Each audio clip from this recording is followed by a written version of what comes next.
தமிழ்நாட்டிற்கு நீர் வழங்க முடியாது என்று கர்நாடக அரசு கூறுவது வன்மையாக கண்டிக்கத்தக்கது என தெரிவித்த தமிழக முதலமைச்சர் மு க ஸ்டாலின், காவிரி நீரை பெறுவதற்கு தேவையான நடவடிக்கைகளை மேற்கொள்வது குறித்து நீர்வளத்துறை அமைச்சர் துரைமுகன் தலைமையில் அனைத்து சட்டமன்ற கட்சித் தலைவர்களின் கூட்டத்தை நாளை காலை 11 மணிக்கு தலைமைச் செயலகத்தில் கூட்டிட ஆணையிட்டுள்ளேன் என தெரிவித்துள்ளார். ஏழை எளிய மாணவர்களுக்கும் கிடைத்து வரும் மருத்துவக் கல்வியை தங்கள் கட்சியினர் வருமானத்திற்காக மட்டுமே பயன்படுத்த முயற்சி செய்வதற்காக மாநில உரிமை என்ற போலி நாடகத்தை அரங்கேற்ற வேண்டாம் என்று தமிழக பாஜக சார்பாக முதலமைச்சர் மு க ஸ்டாலினை வலியுறுத்துகிறேன் என அண்ணாமலை தெரிவித்துள்ளார். கடலூர் அருகே கடந்த 13ஆம் தேதி ஒரே குடும்பத்தைச் சேர்ந்த 3 பேர் கொல்லப்பட்ட நிலையில் அவர் எரித்து கொலை செய்யப்பட்டதாக விசாரணையில் தெரியவந்தது.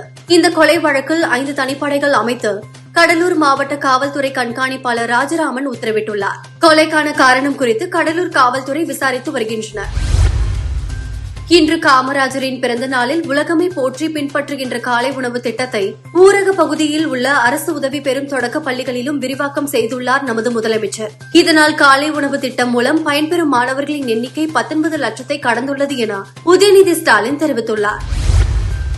தண்ணீர் திறக்க மறுக்கும் கர்நாடக அரசை கண்டித்து தமிழக அரசு மாபெரும் கண்டன ஆர்ப்பாட்டம் நடத்த வேண்டும் என தேமுதிக பொதுச் செயலாளர் பிரேமலதா விஜயகாந்த் வலியுறுத்தியுள்ளார்.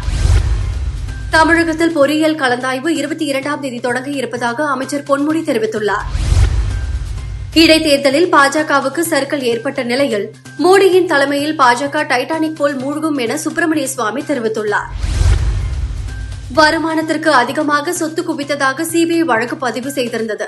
இந்த வழக்கை தள்ளுபடி செய்ய வேண்டும் என உச்சநீதிமன்றத்தில் டி.கே. விஜயகுமார் மனு தாக்கல் செய்திருந்தார். இதை உச்சநீதிமன்றம் தள்ளுபடி செய்துள்ளது. ஜிம்பாப்வே அணிக்கு எதிராக 5 போட்டிகள் கொண்ட டி20 தொடரில் இந்தியா கடைசி 4 போட்டிகளிலும் வெற்றி பெற்றது. இதன் மூலம் வெளிநாட்டில் தொடர்ச்சியாக 4 போட்டிகளில் வெற்றி பெற்ற 2வது கேப்டன் என்ற பெருமையை சுப்மன் கில் பெற்றுள்ளார். நியூசிலாந்துக்கு எதிராக விராட் கோலி தலைமையில் இந்திய அணி 5-0 என தொடரை கைப்பற்றியது.